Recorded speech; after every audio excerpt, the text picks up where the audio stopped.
So we've got a bunch of people on, so let's get started. Um, Lisa, um, uh, for the few people who may not already know who you are, quick bio, but then why don't you do a little précis of the New York Times story, and then we'll launch into it. Well, I just want to say thank you, Mike, for having me on. It's always a joy to be in conversation with you, both publicly and privately, about these matters that are so vital. You know, don't get there are secret memos between us, There are not and secret moments, but like we want to make sure that no one ever sees those. in preparation for this show today, it's always a joy to talk with you, and hear your point of view as well about what's happening with the court and how people can respond to the Roberts Court, and how this court is such an outlier in terms of how judges are supposed to act. And that's a conversation you and I have had here on Substack before, and more broadly. And this new decision by or this new release of these materials, this tranche of materials from the New York Times, really underscores a lot of the things that we've been talking about. So I'm Lisa Graves, and I lead True North Research, and I co-founded Court Accountability with Alex Aronson. That's an organization devoted to reforming the Supreme Court. And I previously was the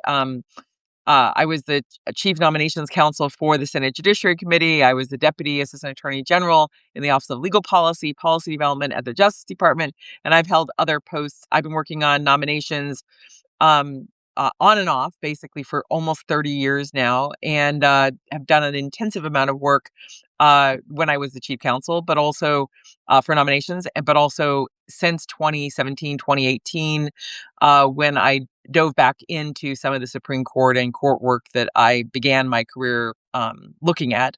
So we are here to talk about what's gone wrong with this court, how this court is off the rails. And my book really does go into how we got here, but these new revelations just underscore the type of political maneuvering that Chief Justice John Roberts is engaged in, which is very different from the claims he made to the American people when he was nominated to the Supreme Court in 2005, when he promised that he was going to be a fair umpire, just calling balls and strikes. He's not just calling balls and strikes; he's acting like a player on the field. That's evident in this new story from the New York Times, and it also is detailed with a lot of new information in my book. And so, this new reporting from Jody Cantor and Adam Liptak, for the New York Times, based on this leaked information, really does change.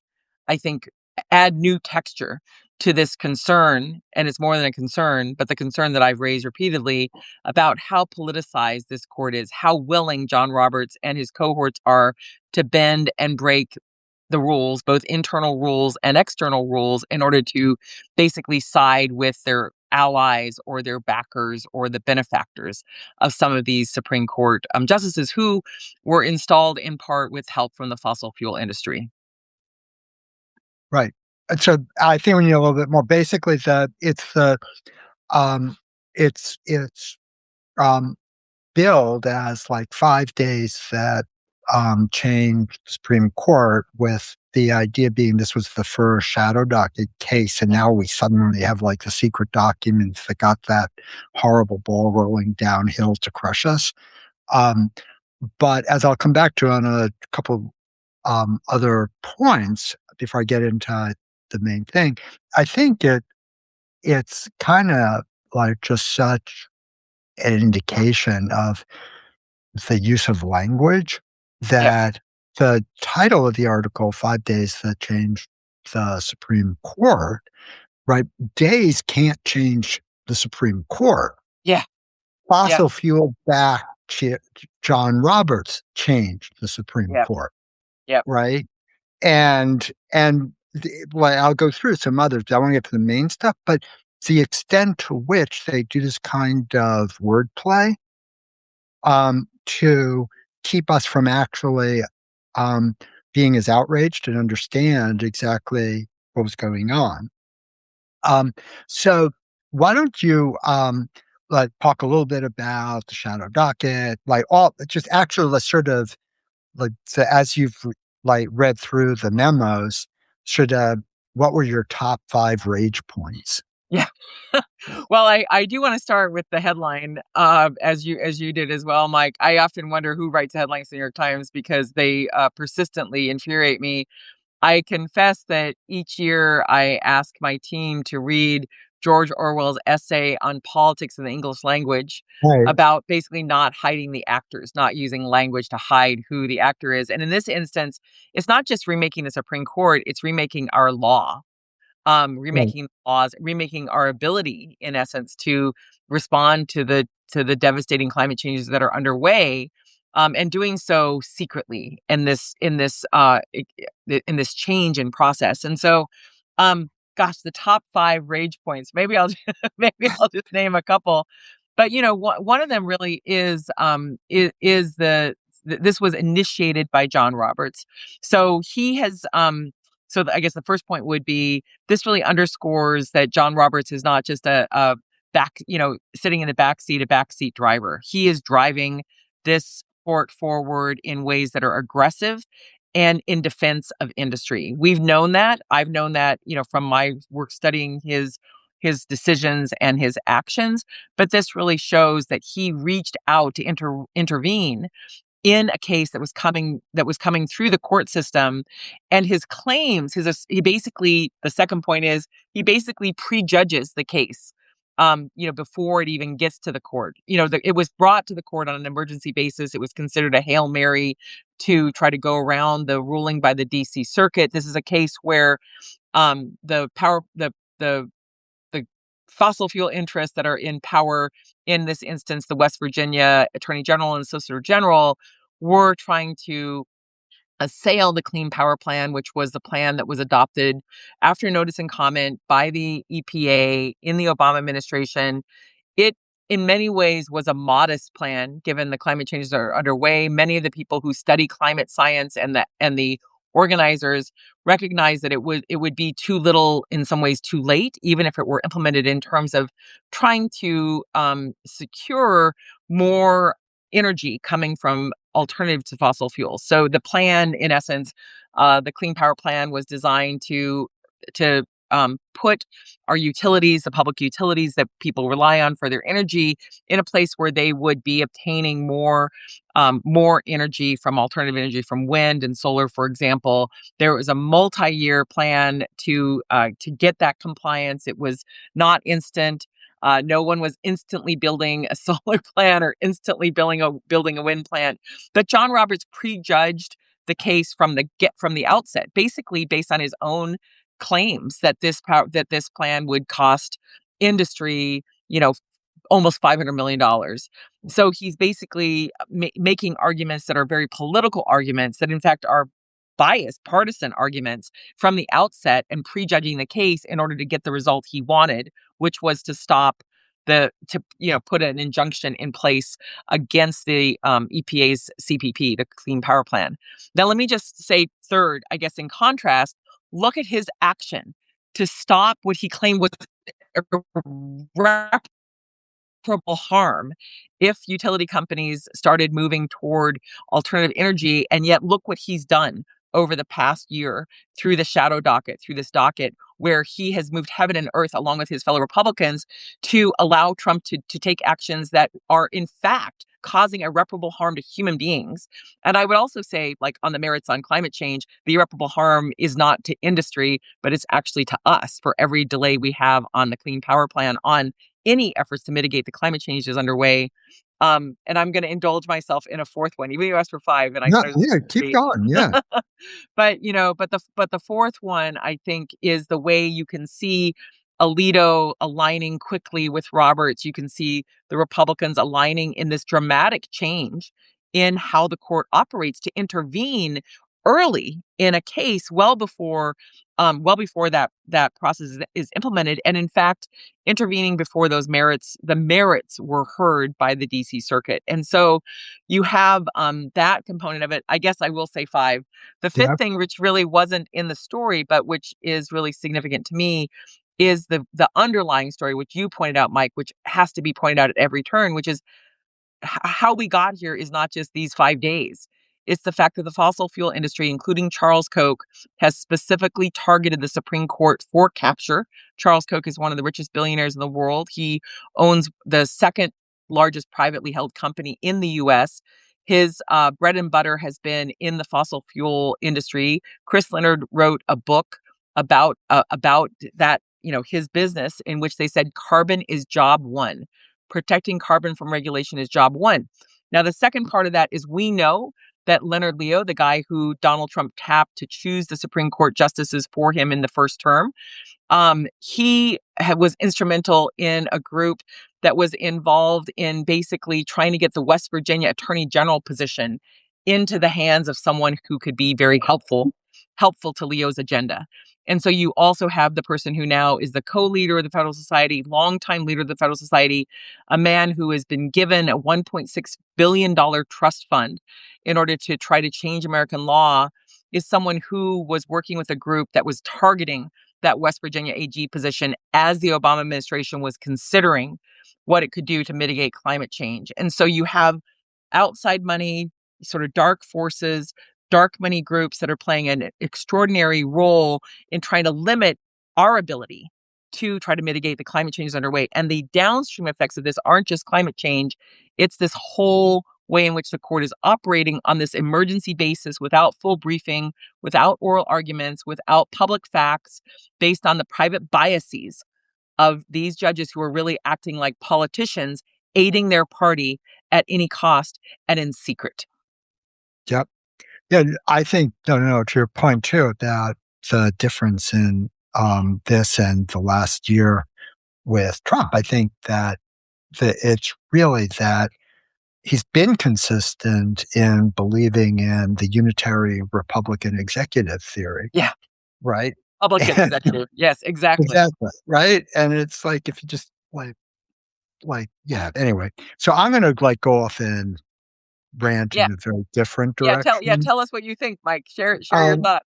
so I think that at this point, and I'm saying this tongue in cheek because obviously we're together on this, right? But at this point, right, told me once, shame on me, told me 150 times, shame Yeah. on you. And the thing that there's a couple of just really priceless things where they say that, and sort of the news hook is that uh, Roberts had, quote, cultivated the um, uh, this image, right? Yeah. And oh my God, right? And this took place, in 2015, 16, right? Now Yep. remember that at this point, we'd already had Citizens United. We'd already had a whole host of really ridiculous, just I'm making the law Yep. and I'm we're not playing baseball anymore. Yeah. Right. And so the move that they do, which is also true, and this is the big point for me, is that given how ridiculously discordant what he did was with what he said, Yeah. that we have to pay attention to the fact that it sort of takes two to cultivate. It takes him saying, I'm an institutionalist, and the people in the media saying, oh my God, he's an institutionalist, Yeah. right? And to me, this whole thing is a really big tell on themselves, right? Yeah. Because there's no reason anybody shouldn't have known this was the case when it happened, right? Yeah. You don't actually need at that point, right? You had so many smoking guns before it, Yep. Yep. right? That this serial shock over this. I mean, it's literally like the scene in Casablanca. Oh my God, I'm shocked. There's gambling going Right. on here, Right. Right. right? But it is exactly the Supreme Court set of sense makers who relentlessly insist that we only pay attention to what's in the four corners of the law, of the briefs, Yep. and pay no attention to the people behind the screen who are spending billions of dollars to get the result, Yep. right? And that's what's enraging to me, is that this story is really about how bankrupt and damaging the Supreme Court reporting has been, Yeah. right? That Yeah. Yeah. that that like the time for the break glass moment to get everybody to realize that they were the tyrants, Yeah. right? Yeah. Like this is them not realizing that again they're admitting that, right? And so Yeah. I looked at a couple interesting things. The first is that there are two authors for all these new Supreme Court stories. Jody Cantor, who many people will remember, was one of the most indispensable reporters that gave us Me Too. Really Yep. great Yep. investigative reporter, and Adam Liptak, who's been the um, New York Times Supreme Court um, reporter for quite a long time. Okay, so one of the things that struck me as I read the article, right, because this was a big deal kind of when it happened, is that there was no link to the New York Times story about it when it happened.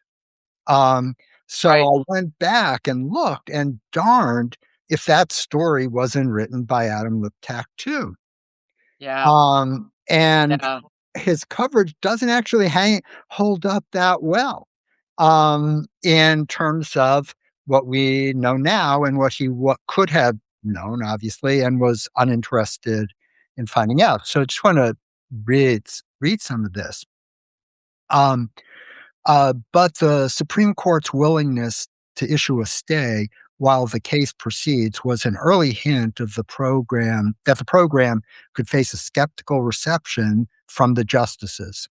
The 5-4 vote, with the court's four liberals dissenting, was unprecedented. The Supreme Court had never before granted a request to halt a regulation before review by a federal appeals court. Yeah. Okay, so notice what they do there, right?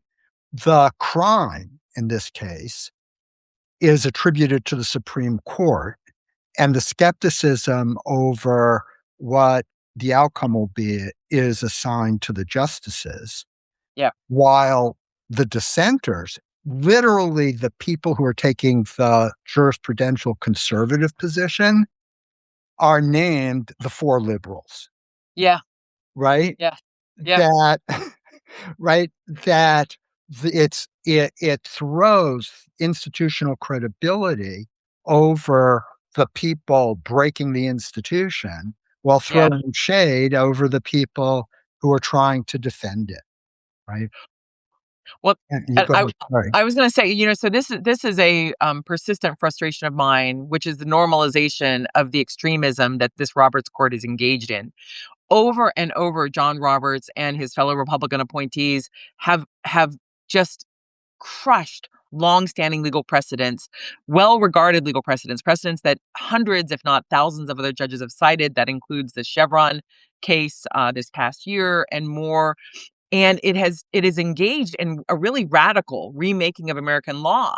But a lot of the coverage normalizes this and just describes this as, five conservatives to four liberals, and the liberals are dissenting, and it's sort of like, the whole story is often framed around in essence, the inherent legitimacy of the assertions being made by Roberts and his cohorts.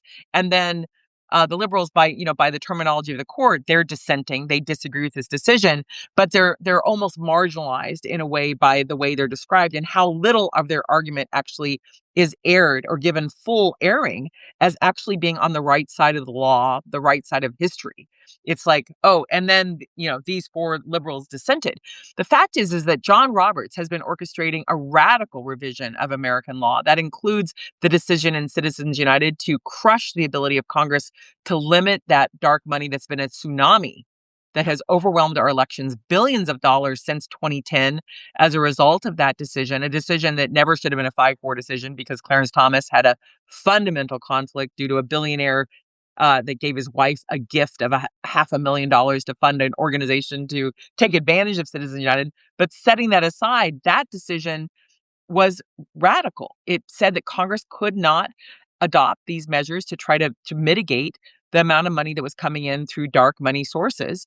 Then he follows that up with his own opinion in Shelby County, where John Roberts set aside thousands of pages of factual finding by Congress, whose job is to make factual findings about the bases for law. And and Congress overwhelmingly supported the reauthorization of Section 4 and Section 5 of the Voting Rights Act. And John Roberts, with a stroke of a pen, says, nope, times have changed. We don't need Section 4 and Section 5 protections against voter restrictions anymore. And the instant he issues that decision, state after state, like Texas and more, immediately enact measures to make it harder for Americans to vote. I could go on. There's almost every year some new extreme departure. These are extremes that are inhibiting the power of Congress to do the bidding of we, the people. It's inhibiting the power of agencies to protect our health. And he's doing so, in essence, with the cover of so many of these. I would describe them as insider reporters for the Supreme Court have basically covered this as if this is just like, normal win-lose conservative liberal, when in fact this court was constructed to not be fair. John Roberts was chosen not to be David Souter, not to be a fair vote for legal precedent and that legal precedent isn't even what I would describe as liberal. In my lifetime, Mike, 75% of the Supreme Court justices appointed to this court have been by Republican presidents. So we're just trying to hold on to some of the precedents of the 20th century that are anathema to this extreme cohort. And on the environment, this court, the Roberts Court, has been especially destructive on voting rights, especially destructive. And yet some journalists who cover the court like with sort of insidery access, I'm not going to name other names or names like that, but some reporters have been buddies with some of the justices, hung out with them, and their coverage has not been critical. It was only when the investigative reporters like ProPublica, Politico, folks at Washington Post, and some of the folks at the New York Times started looking into the court, did we finally get really genuinely critical, appropriately critical coverage of the court.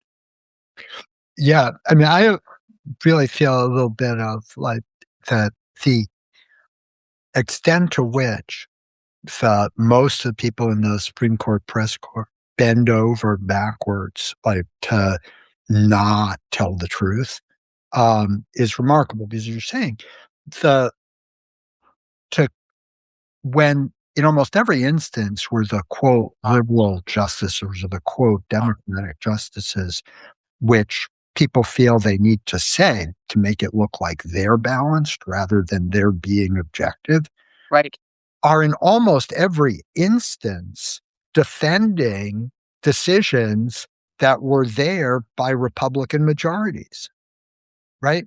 Yeah. Yeah. Right, that like they're not even getting a chance to be liberal, Yeah. right?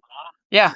All they're trying to do is just stop it from getting worse. But Yeah. they're defending decisions that when they were made were seen as Republican decisions. Yeah. I mean, it's extraordinary. And just look at the immunity decision, which, that if that happened in another country, as you pointed out in Weekend Reading, Yeah, we would consider that to be a judicial coup. You have right. 6 justices on the Supreme Court out of 9. 3 of them were appointed by this president, having no judicial modesty, no judicial restraint, and inventing immunity from criminal prosecution for the first time in U.S. history for the president of the party that appointed them. It is outrageous, and it is led to this current circumstance. It helped wave Donald Trump back into power, and then imbued him with more power than any president has ever had. Like you said, a Republican president, not a Democrat, where they were skeptical. Like skeptical is the wrong word. Let me just rephrase that. Where Yeah, they were hostile to the efforts of Barack Obama to try to mitigate climate change, hostile to the modest efforts of Joe Biden to have a very small student loan debt relief, but have been with open armed embrace of the extremely radical, harmful advents by Donald Trump in the area of immigration, in the area of spending of our money, cutting out programs that people rely on and on and on. This court has been embracing his actions despite the obvious irreparable harm that lower court judges have found, across the board in most instances through detailed factual findings that John Roberts and his buddies have just disregarded because it's inconsistent with their political agenda, which is that they are acting like an arm of the Republican Party, aiding it and its funders, its big drivers like the energy industry in accomplishing what that industry wants, not what's good for the American people, and not what the elected officials have the power to do. Yeah. So I'm going to ask you a set of really naive questions for the fun of it. So, but my son did a quick search, and from the term that this was decided until now, 350 people have served as clerks on the Supreme Court. It's really kind of interesting. But did they not know that? Did not one of the 350 of them know that this is how it actually works? Hmm. And that because otherwise you would think by this point, like, given how horrible it is, someone would have said something.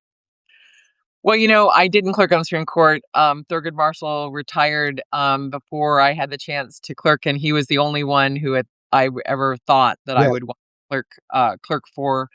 Um, so I didn't clerk on the court, but I have known people who clerked on the court, obviously, and it is a very small club of very elite lawyers, and if they were to speak about what's happening in the court, the social pressure. I'm not trying to justify. I'm just Oh, I know. Yeah, yeah. the social pressure would be that they would be exiled. Like, in essence, the threat is that their career would be ruined, that they would be somehow revealing the secrets of the court. And there was a reaction by the Supreme Court long ago, in the late 1970s, in response to the book The Brethren, which revealed, a lot of really important information about how the Supreme Court was operating back then.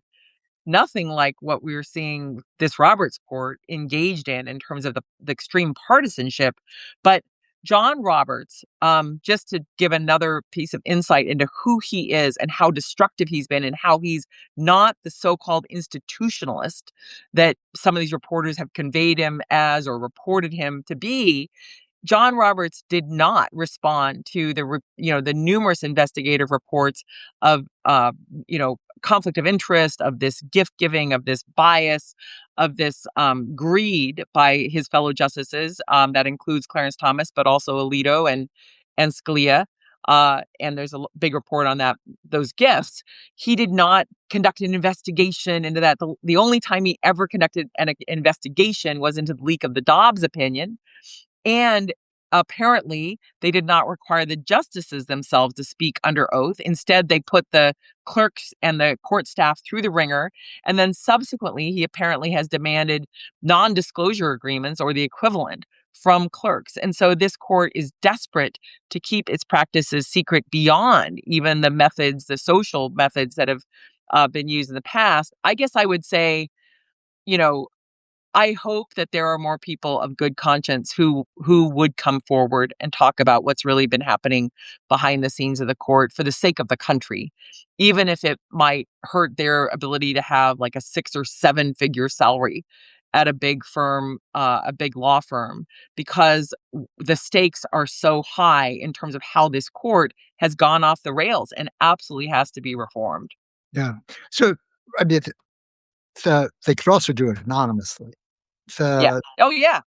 the but the like tongue in cheek point though is that it strains credulity to believe that the people writing or commenting on the court, many of whom were clerks themselves, um, don't know this, and Yeah. yet they, when they go to do their job as reporters, they are pretending they don't know it.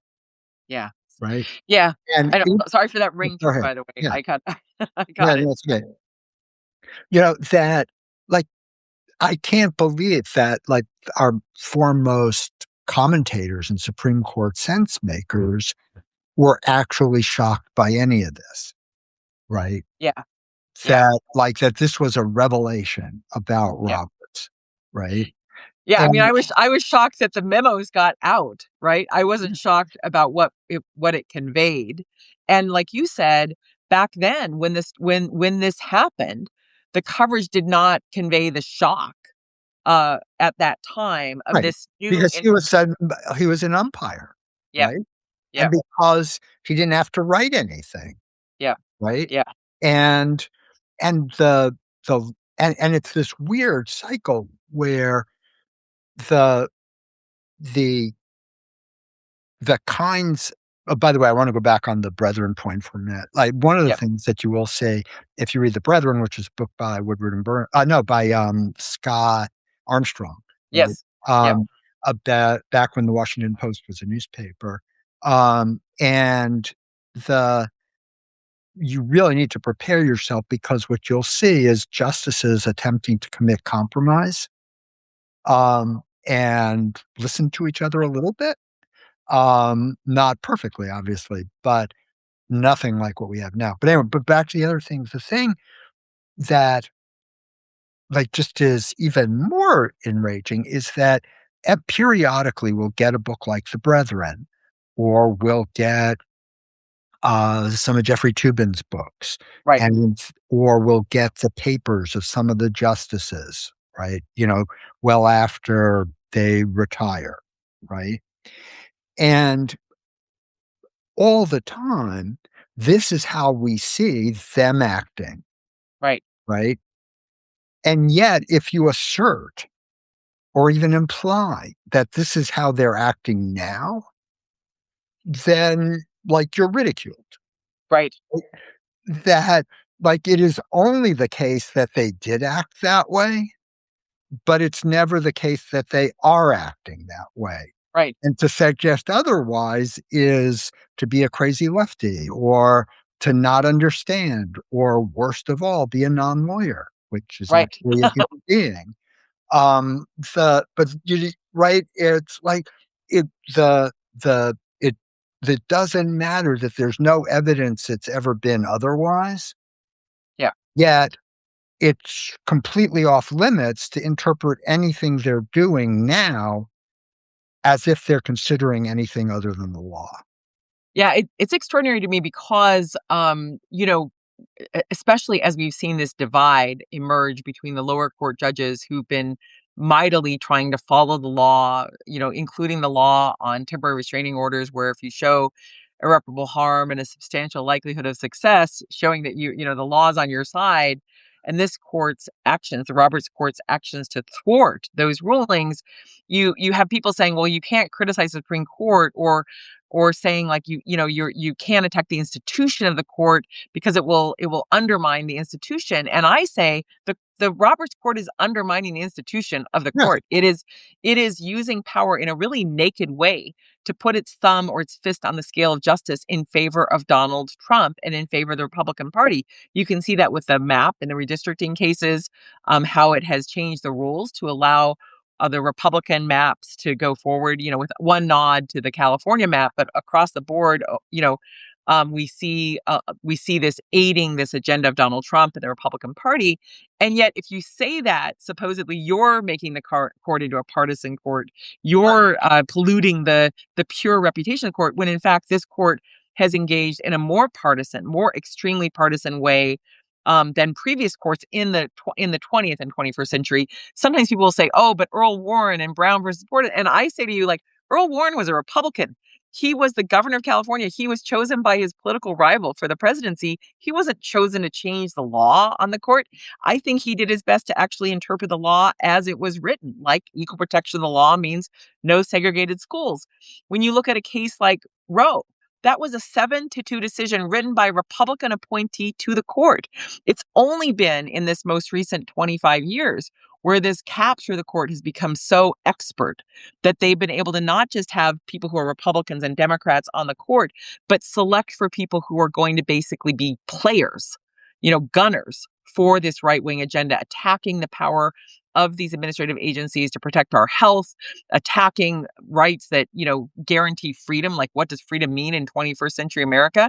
Like reproductive access and more, attacking our ability to limit the power of super powerful people, billionaires like Peter Thiel and Elon Musk and others in our elections.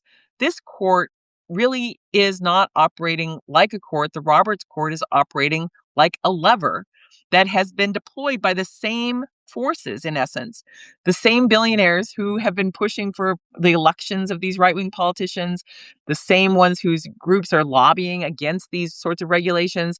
Many of these same entities, including Charles Koch, have been behind the campaigns to get this court installed, and they don't do something for nothing. They want a return on investment, and this court, Roberts, is giving them a return on that investment.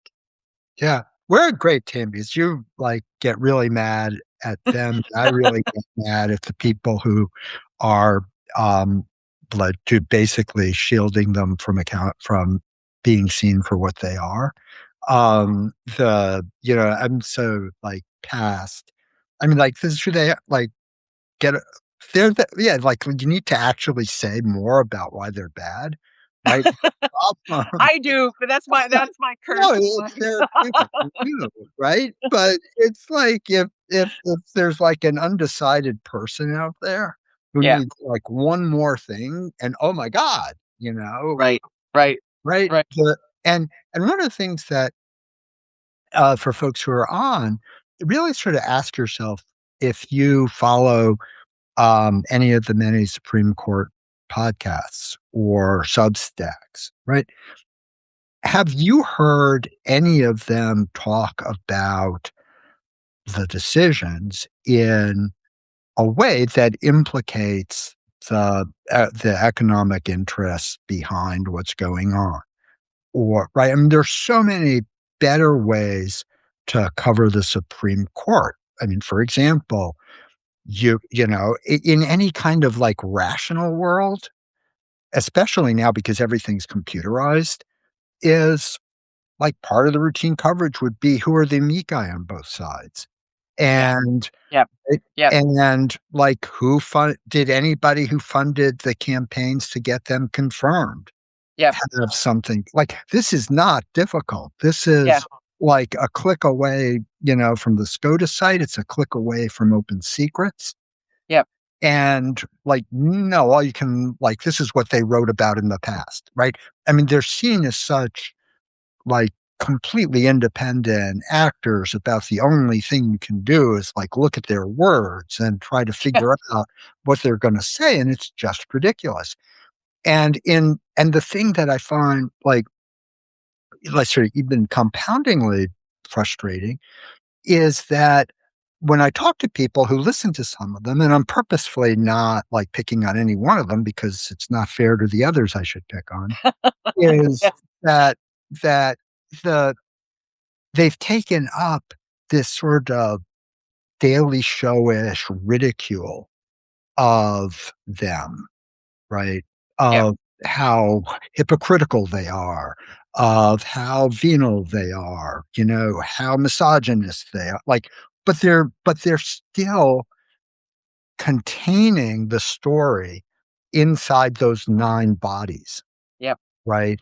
Yep. And they're neither explaining why they're there and, duh, this is what they're gonna do, Yep. right? Yep. Or I mean, it's just mind-blowing, right? Yeah. How is that journalism, right? But it's so entertaining because in this time where we feel kinda helpless, it's, "Oh my god, look at these, law professors who are, saying silly things about Sam Alito and all of that." Yeah. And it's actually a diversion. I don't think Yeah. you It. need It. to do it, but when you really have this code of silence where you can't look at what that set of 6 folks are doing with any motives that we Yep. routinely see in politicians, Yep. right? Like that, it's like standing in the way. Yeah. Yeah, I mean, and when you think about the way this court has acted, like, this well, Mike, but when they first brought up the case to attack the free rider problem with the non-union members getting the benefits of the union contracts, the court the litigating scheme of the right wing was to just tee up as many cases as possible so that the court could choose whichever one they wanted whenever it was basically convenient. And so when Scalia died, they just were like, oh, well, that's a 4-4 decision. We'll just take it up again next year in a different named case, the Janus case, in order to get what they wanted, to rule the way they wanted. And what you see in the coverage is this sort of credulity that it's not a done deal. And we see that in a bunch of the decisions that have been argued this past year. The reporting is sort of it's this contest as if it is like this sports game, and we're going to see who's going to score down the field. But in almost all these cases, with just very few, the die is already cast. The decisions that this court is so rigid, so political, so partisan that it is going to be ruling in favor of Trump in almost every instance, with only a few exceptions. For example, the tariffs case, where the business community, including Charles Koch's operation, was weighing in against Donald Right. Trump's, erratic tariffs. And so you have what I've described as a bit of a racket, where these outside right wing groups are just ginning up cases to basically have victories at some point on this set of agenda items where the court is already going to rule in their favor. There's almost no question. But the coverage, the sort of breathless coverage of the Supreme Court oral argument, and maybe this one justice expressed skepticism. Hardly. Hardly. Maybe it's sincere, maybe it's not, but the reality is that they have almost 100% discretion to choose these cases. They have very little mandatory case jurisdiction. So they're choosing like a docket of the issues they want to take on. One year, it's destroying the separation of church and state. Another year, it's assailing trans kids and their families. Another year, it's assailing repro rights. Another year, it's assailing environmental. And they are taking those up to knock down pins like in a bowling alley. This is not except for in this bowling alley, the sort of fix is in. These people have been chosen because of their hostility toward some of these fundamental frameworks in our democratic society, including environmental regulation, it seems, is a major driver of this agenda. And we're supposed to pretend like this is just normal and natural, and it's just, who knows, maybe the best argument will prevail. In most instances, that's not the case. In most instances, what's happening with this court is that the right wing wins. Yeah. So I'm going to we haven't talked about this, but I want to go into sort of dangerous territory here. I've just been thinking about it. You remember the oral arguments in the birthright citizenship case? Yes. So one observation I had, again, you can take the law, I'm taking the coverage, that to me was like really remarkable, but like not at all surprising, is that the extent to which there was such righteous indignation and concern from the sort of cadre of liberal lawyers that we see as being, quote, on our side. And yet, like, I didn't see anyone take it as an opportunity to also notice that we are in a period where those birthright citizens have become second-class citizens. Yeah. Yeah. Where you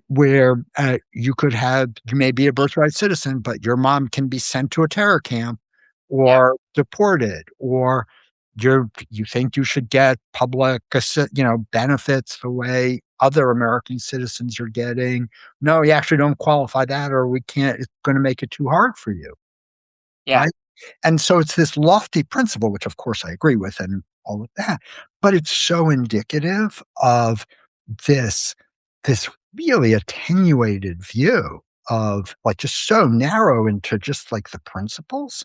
Yeah. And there was this moment in the argument that I think was singled out by all or almost all of the commentators as like, way to go, John Roberts once, where the Sauer said something like, the times have changed as an explanation for why they want to take away birthright citizenship. And Robert said something like, well, the times may have changed, but the Constitution hasn't. Yeah, that got all this applause. Yeah. And so, like, two things about that. The first is, more than any other Chief Justice, probably even including uh, Taney, the Constitution is whatever he thinks it is that day. Yeah. And Yeah. it's changing all the time. Yep. But more importantly, in this like massive self-own to me, it's like we're the ones who believe in a living constitution, Yeah. right? That, right? Yeah. That, right? That obviously not, that doesn't necessarily mean that we take away birthright citizenship, obviously. But like, yeah, they didn't have AR-15s. Yeah, Right. like, Right. Right. this is literally what we're trying to create in a judiciary. And just this love of the Constitution, right? And Yep. the drama of it. It's like, no, you're rooting for the wrong team, right? Right. We're team Constitution that responds to our needs today, Yes. not Constitution from the 18th century, right? Yeah. Yeah, I mean, the amount of praise that Roberts got for that question was just really outrageous, and again, credulous, because Roberts orchestrated the invention of immunity from criminal prosecution for Donald Trump. Right. There is no immunity in Article 2 Right. of the Constitution. Like the Right. right, but it so perfectly captures the ethos and vibe of the people who have a kind of monopoly on the platforms that tell us Yep. how to understand what the court is doing. Right. Yeah. Yeah. And that's what's so problematic here. And now to like really be sacrilegious as we sort of wrap up, the whole originalist thing, Yeah. like the there have been great critiques. I mean, it's not like folks on our side haven't like shredded it like all sorts of different ways. And I like to say that like, you know, zombie stupid ideas like that are so because they have fiscal sponsors, right? Yep. Like, Yep. like the idea that like that should have that literally should have a sway over what we do now is nuts, Yeah. right? Yeah, I want slaveholders from, Right, 1791 to determine our rights to regulate guns that, right. are not muskets and that Right, can kill dozens of people in the matter of seconds. Like, Thomas's invention of that, or yeah, application of that invention of originalism to force us back into that period of history is outrageous, because the Constitution is meant to be a living document.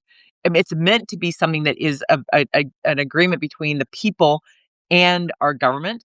And some of these justices over time have tried to moot out even the preamble of the Constitution, like the purpose of it in terms of right. guaranteeing our freedom, and freeze us in the mindset of someone from 250 years ago, which is crazy. One of my friends said that sort of approach is like driving a horse and buggy on I-95. Like, Yeah, we live in a modern society, and we need to have our laws be able to address the crisis we face, including climate change, and not have this court basically trying to constrict or strangle our ability to deal with the most pressing, in terms of existential crises of our time. But also, this court has evaded the fundamental principle of our Constitution, which I think is evergreen, which is that no one is king, or all of our rights are in peril. You cannot have someone who can engage in criminal activity as a so-called official act, let's say a pardon, a pardon based on bribery, a pardon based on self-interest, then have the ability to pardon his criminal co-conspirators, or law means nothing. And that's what John Roberts has done to us. He has dismantled the fundamental principle that is a principle that is not bound necessarily to 250 years ago.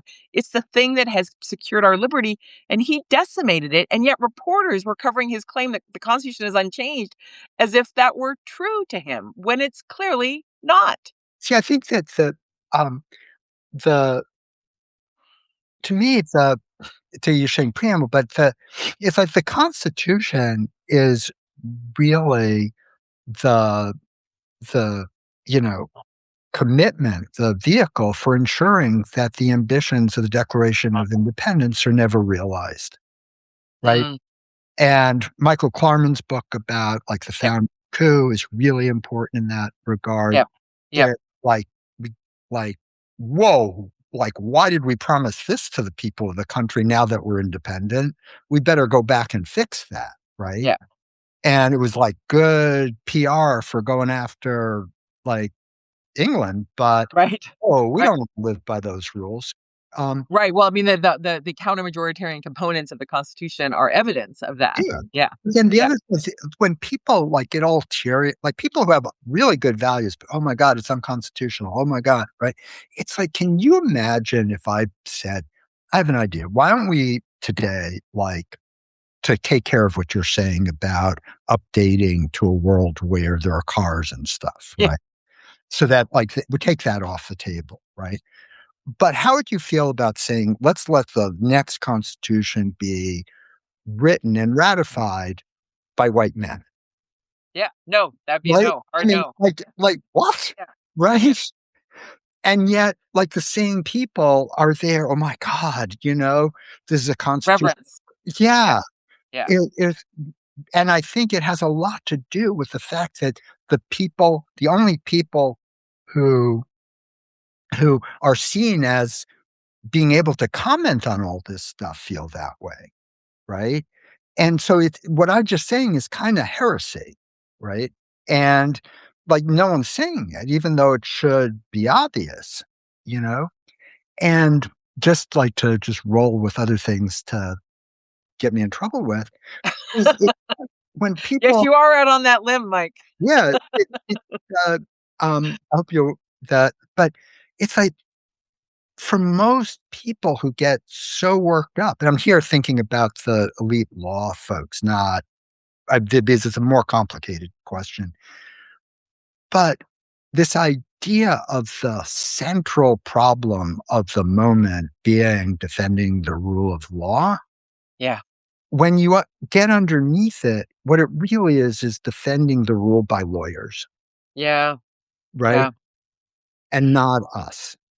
Yeah. Well, and when you say that, Mike, it really underscores the fact that law and justice are not aligned. Now we have had some, we've had those two forces come closer together. Certainly in the Brown decision, for example, and some of the other decisions of the mid 20th century, but the law can be deployed as it was in other authoritarian states Right. and It's countries to say that things that are immoral are lawful. And so you can't just have a just a an unvarnished deference to the rule of law. Martin Luther King's letter from a Birmingham jail. There's so many instances of great courageous action in response to unjust laws. And this Roberts court, with the ruling to come in the Louisiana case on maps, the notion that this Roberts court would, on the one hand, assail efforts to diversify college entrance and college admissions, and at the same time claim that the ICE can engage in racial profiling and stopping people on the streets, the Kavanaugh stops. These two things happen in the same exact term. This notion that we're a colorblind society, but ICE can basically make assumptions based on someone's ethnicity or the language they speak. I mean, this court is operating as a political lever for the right. And I think that we have to be able to talk about it that way and not have it be so precious that it's like, oh, if the Supreme Court declares something to be true, that therefore it's true. When in fact we know this court has in some ways been making up the facts. yeah, Choosing the facts that it wants, in defiance of history, in defiance of the language. And I think, I will say this. This is my controversial thing. At one point, Antonin Scalia wrote an opinion in a case involving, I think it was naked dancing or exotic dancing, and he said something like 9 people picked at random out of the Kansas City phone book or the Missouri phone book would do a better job deciding this than us. And, I actually think at this point, 9 people picked at random from the United States could probably do a better job deciding these matters than this corrupted court. Yeah, absolutely. So we're at time. Any last words of rage? Uh, and I just say, invite me anytime. Happy to rage with you. But I absolutely. will say that the tide is turning. More and more people get that this court is out of control and that we have to reform it, that we have to restore our rights, expand our rights, and get get off of this precious devotion to a court, a Supreme Court, as some sort of pillar of integrity when it is not. It is not. And I meant that to be the last word, but I think one thing I really want to underscore because of what I was saying about who you should listen to in the debate, not you, Lisa, but like who one should listen to, is if like one of the the worst thing about what's happening now is not a process problem, right? It's not like, oh, if we just like tweak this or that, Yeah, yeah, right? you're right. It's that it exists at all in the form it does, right? Yeah, That it is able to weigh in on these things at all, yeah, right? It, yeah. that and you know, we need Truth and Reconciliation Commission. We need to get these people up and testify. Yeah. Yeah. And We have a lot of work to do. We got to roll up our sleeves together. So happy to be in alliance with you, Mike, and yeah, happy to talk to folks out there. And thank you. Thank you for inviting me. It's yeah, of always an course. honor to have these conversations with you. Likewise. Take care. Thanks.